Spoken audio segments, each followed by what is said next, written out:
اور ان تینوں کو بھی اس نے معاف کر دیا جن کا معاملہ ملتوی کر دیا گیا تھا، جب زمین اپنی ساری وسعت کے باوجود ان پر تنگ ہو گئی اور ان کی اپنی جانیں بھی ان پر بوجھ ہونے لگیں، اور انہوں نے جان لیا کہ اللہ سے بچنے کے لیے کوئی جائے پناہ خود اللہ ہی کے دامن رحمت کے سوا نہیں، تو اللہ اپنی مہربانی سے ان کی طرف پلٹا تاکہ وہ اس کی طرف پلٹ آئیں، یقیناً وہ بڑا معاف کرنے والا اور رحیم ہے۔ ان آیات کے پس منظر میں ان تین صحابہ کی کہانی آتی ہے کہ جن لوگوں کے پاس کوئی عذر نہیں تھا جنگ میں شریک نہ ہونے کا، غزوہ تبوک میں نہ جانے کا، لیکن صرف اور صرف سستی کی وجہ سے وہ اتنی بڑی نیکی کے اپرچونٹی سے پیچھے رہے، تو ان کے ساتھ کیا معاملہ کیا گیا؟ کیونکہ پیچھے آیات میں آیا کہ ان کا معاملہ ملتوی کر دیا گیا، اور یہاں پہ فائنلی وہ حکم آیا کہ ان لوگوں کو بھی اللہ تعالیٰ نے معاف کر دیا۔ اور اس میں بھی بہت سارے سبق ہیں ہمارے لیے۔ پھر وہی بات کہ ہمیں ریلیٹ کرنا چاہیے، ریلیٹ کرنا آنا چاہیے کہ ان آیات کا پس منظر کیا ہے، اور پھر اس کو میں اپنی زندگی میں کیسے ریلیٹ کر سکتی ہوں کہ اگر کوئی میرے سامنے نیکی کا موقع آئے اور اس موقع پہ میرے پاس کوئی عذر نہیں ہے اور اخلاص بھی ہے، یعنی آپ دیکھیں ایک تو عذر منافقین نے آ کے تراشے تھے نا، لیکن یہ تو مخلص تھے، ان میں سے دو جو تھے وہ غزوہ بدر میں بھی شریک ہو چکے تھے، جن کے بارے میں اللہ سبحانہ وتعالیٰ نے فرمایا تھا کہ اب یہ کچھ بھی کریں اللہ تعالیٰ ان سے راضی ہے۔ یعنی اتنے بڑی آنر کی بات تھی کہ غزوہ بدر کے جو شرکاء تھے ان کو اللہ تعالیٰ نے بہت بلند مقام عطا کیا، تو ان میں سے دو تو وہ بھی تھے، تو ان کے اخلاص میں کوئی کمی نہیں تھی، لیکن صرف نیکی کے وقت جب دین کو ضرورت تھی، جب اللہ کی طرف سے کال تھی، دین کی طرف سے کال تھی، صرف سستی کر کے پیچھے رہ جانا، تو اس معاملے میں ہمارے لیے کیا سبق ہے؟ تو پہلے ہم اس واقعے کو دیکھتے ہیں جو کہ کعب بن مالک رضی اللہ تعالیٰ عنہ نے خود اپنی زبانی بیان کیا ہے۔ تو یہ تین صحابہ تھے، ایک تھے کعب بن مالک رضی اللہ تعالیٰ عنہ، ہلال بن امیہ اور مرارہ بن ربی رضوان اللہ اجمعین تھے، اور یہ تینوں سچے مومن تھے، بہت مخلص تھے اور بہت سی قربانیاں دین کے لیے دے چکے تھے، اور جو آخری دو جو صحابہ تھے یہ بدر کے شرکاء میں سے تھے۔ تو اس واقعے کو حضرت کعب بن مالک رضی اللہ تعالیٰ عنہ نے بہت تفصیل کے ساتھ بیان کیا کہ وہ غزوہ تبوک کی تیاری کے زمانے میں جب نبی صلی اللہ علیہ وآلہ وسلم مسلمانوں سے جنگ کی اپیل کرتے تو کہتے ہیں میں دل میں ارادہ کر لیتا کہ میں بھی چلوں گا۔ اب نا جب میں یہ کہانی پڑھوں نا تو آپ سب نے سوچنا ہے کہ ہمارے دروازے پر کون سی ایسی نیکی کی یا دین کی اپرچونٹیز دستک دیتی ہیں اور میرے اندر ایسی فیلنگ آتی ہے۔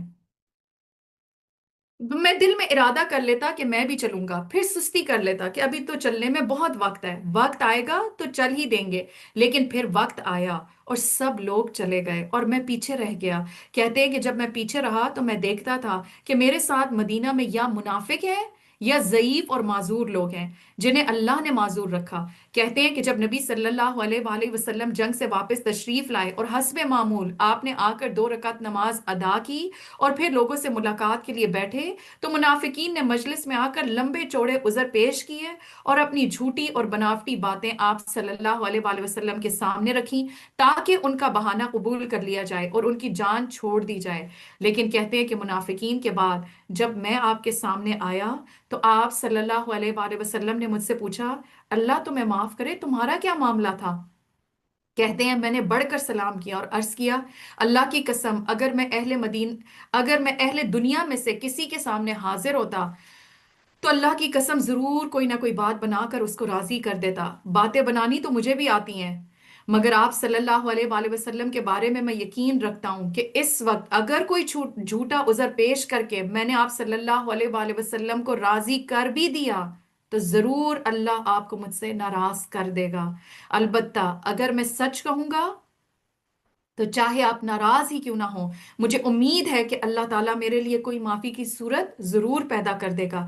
واقعہ یہ ہے کہ میرے پاس کوئی عذر نہیں جسے میں آپ کے سامنے پیش کر سکوں، میں جانے پر پوری طرح قادر تھا۔ آپ صلی اللہ علیہ وآلہ وسلم نے فرمایا یہ وہ شخص ہے جس نے سچی بات کہی۔ فرمایا اچھا جاؤ اٹھو اور انتظار کرو یہاں تک کہ اللہ تمہارے معاملے میں کوئی فیصلہ کر دے۔ وہ کہتے ہیں کہ میں اٹھا اور اپنے قبیلے کے لوگوں کے پاس جا کر بیٹھا اور سب مجھے ملامت کرنے لگے۔ یہی ہوتا ہے نا، کوئی اچھا نیکی کا کام کرے جس کا نقصان ہو تو پھر خود تو بڑی ہمت کر کے کسی طرح اللہ کی مدد سے کر جاتے ہیں، پھر لوگ آتے ہیں کہ یہ کیا کرنے کی ضرورت تھی۔ تو ان کے ساتھ بھی یہی معاملہ پیش آیا، قبیلے کے لوگوں نے ان سے کہا وہ مجھے ملامت کرنے لگے کہ تم نے نہ کیوں نہ کوئی عذر کر دیا. کہتے ہیں میرے بھی دل میں یہی خیال آیا کہ میں بھی کوئی عذر ہی کر دیتا. یعنی جب سب لوگوں نے ایسے کہا تو مجھے بھی اندر سے یہ لگا کہ ہائے کاش میں کوئی عذر ہی کر لیتا. لیکن پھر مجھے اللہ تعالیٰ نے ثابت قدم رکھا، خصوصاً جب میں نے دیکھا کہ میرے علاوہ دو اور لوگ بھی ہیں جنہوں نے بالکل سچ بات بتائی اور کسی قسم کا کوئی بہانہ نہیں کیا. اس سے میرے دل کو اور تسلی ہو گئی. تو آپ دیکھیں کبھی کبھی ہم سوچتے ہیں میرے کرنے نہ کرنے سے کسی کو کیا فرق پڑے گا، یہ تو میرا ذاتی عمل ہے. ہمیں نہیں پتا بعض دفعہ وہ ایک ہمارا ذاتی عمل دوسرے کو اس کی نیکی پر استقامت دے رہا ہوتا ہے، دوسرے کو نیکی کے کام پہ جما رہا ہوتا ہے. اس کے بعد نبی صلی اللہ علیہ وآلہ وسلم نے حکم دے دیا کہ کوئی شخص بھی ان سے کوئی بات نہ کرے گا. کہتے ہیں کہ وہ لوگ تو گھر بیٹھ گئے، لیکن میں نکلتا، یعنی وہ جو باقی دو لوگ تھے جنہوں نے سچ بتا دیا تھا وہ گھروں کے اندر قید ہو گئے، لیکن میں نکلتا، جماعت کے ساتھ نماز پڑھتا، بازاروں میں چلتا پھرتا، لیکن کوئی مجھ سے بات نہ کرتا تھا. ہم سے ایک دن ہسبینڈ ناراض ہو جائے نا، وہ بھی دن کے کچھ اس سے بات نہ کرے، تو دل پہ کیا گزرتی ہے. بہن بھائیوں میں سے کوئی بات نہ کرے، دل کی کیا کیفیت ہوتی ہے. دوستوں میں سے کوئی منہ پھیر جائے، کیا کیفیت ہوتی ہے. امیجن کریں، ایک تو وہ گناہ جو ہوا، یعنی جو پیچھے رہنے کی بات تھی، ایک وہ تکلیف، اور ایک اب پورا شہر بات ہی نہیں کر رہا ہے. کس طرح کا احساس ہوگا ان کے اندر. ایسے معلوم ہوتا کہ جیسے مدینہ کی سرزمین ہی بدل گئی. میں یہاں اجنبی ہوں اور مجھے کوئی بھی نہیں جانتا، یعنی مکمل بائیکاٹ تھا. مسجد میں جاتا، حسب معمول حضور صلی اللہ علیہ وآلہ وسلم کو سلام کرتا، لیکن انتظار ہی کرتا رہ جاتا اور آپ صلی اللہ علیہ وآلہ وسلم کی طرف سے جواب نہ آتا. آپ صلی اللہ علیہ وآلہ وسلم کی طرف سے سلام کا جواب نہ آتا. اور یہ اور تکلیف دہ بات ہوتی ہے نا کہ کسی نے مجھے سلام کا جواب نہیں دیا، اور یہ کسی نہیں ہے، آپ صلی اللہ علیہ وآلہ وسلم ہیں. اور ابھی تو ہم جب یہ کہانی پڑھتے ہیں نا تو ہمیں اینڈ پتہ ہے، پھر بھی ایک اندر تسلی ہے. آپ امیجن کریں اس وقت تک کچھ کچھ نہیں پتا تھا کہ اب کیا انجام ہے، یہ کب تک ایسے چلے گا. نماز میں نظریں چرا کر آپ صلی اللہ علیہ وآلہ وسلم کی طرف دیکھتا. آپ صلی اللہ علیہ وآلہ وسلم کی نگاہیں مجھ پر کیسے پڑتی ہیں، مگر حال یہ تھا کہ جب تک میں نماز پڑھتا تو آپ مجھے دیکھتے، اور جب میں سلام پھیرتا تو آپ اپنی نگاہیں مجھ سے پھیر لیتے. ایک روز میں گھبرا کر اپنے چچا زاد بھائی اور بچپن کے دوست ابو قتادہ رضی اللہ عنہ کے پاس گیا اور باغ کی دیوار پر چڑھ کر سلام کیا، مگر اللہ کے بندے نے مجھے جواب تک نہ دیا. میں نے کہا اے ابو قتادہ، میں تمہیں اللہ کی قسم دے کر پوچھتا ہوں کہ کیا میں اللہ اور اس کے رسول سے محبت نہیں کرتا. تو وہ خاموش رہے. تو میں نے پھر پوچھا، وہ پھر خاموش رہے. تیسری بار جب میں نے قسم دے کر پوچھا تو انہوں نے کہا بس اللہ اور اس کا رسول ہی بہتر جانتے ہیں.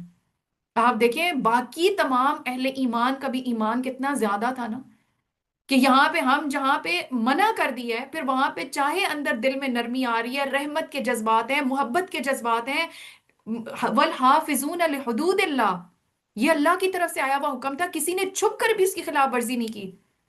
کسی نے اس محبت میں، اس نرمی میں دل نہیں ان کے پسیدے کہ اچھا اب یہاں پہ خیر ہے، جواب دینے سے کچھ نہیں ہوتا، بیچارہ بہت ہی ڈس ہارٹڈ ہے، کہیں مایوس ہی نہ ہو جائے. نہیں، جب حکم تھا جواب نہیں دینا تو جواب نہیں دیا. اور تیسری مرتبہ بھی اتنا ہی کہا کہ اللہ اور اس کا رسول جانتے ہیں. یعنی کسی بھی حال میں وہ بات کرنے کو راضی نہیں ہوئے. اس وقت میری آنکھوں سے آنسو نکل آئے. امیجن دا فیلنگ، سبحان اللہ. اس وقت میری آنکھوں سے آنسو نکل آئے. میں دیوار سے اتر آیا. انہی دنوں میں ایک دفعہ میں بازار سے گزر رہا تھا اور شام کے قبطیوں میں سے ایک شخص مجھے ملا.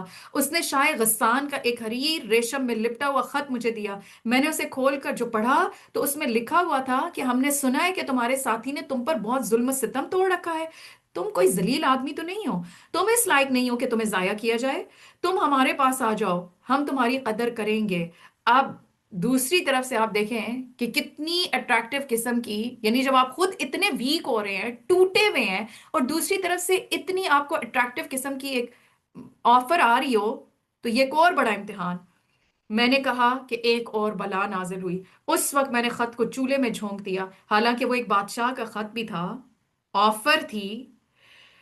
ایسے وقت میں جبکہ ان کے اوپر بہت شدید وقت تھا، پورے مدینہ میں سے کوئی ایک شخص بھی ان سے نہیں بول رہا تھا. 40 دن اسی حالت پر گزر گئے. 40 دن.